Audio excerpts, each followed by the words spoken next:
is below the age of 35. That is a big bonus.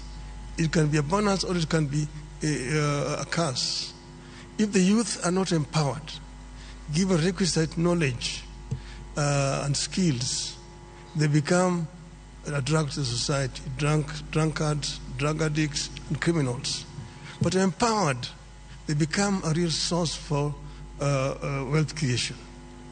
It is a pity today that many African youths drown in the Mediterranean trying to seek greener pastures in Europe because you have not created conditions that can retain them here.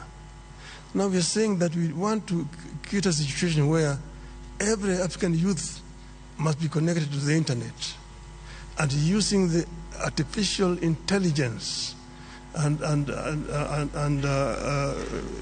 information technology, we can be able to give this youth opportunity to work anywhere in the world when they're staying here on the continent.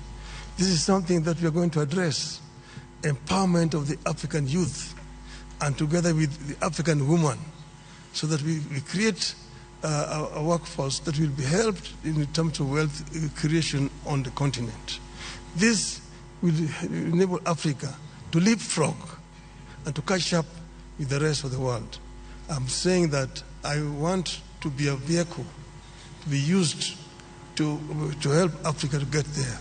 We will work together with all the leadership in the continent so that Africa moves. Thank you, Your Excellency. Thank you very much, Your Excellency Raila Odinga, finishing us on the third round. And now we move into the fourth and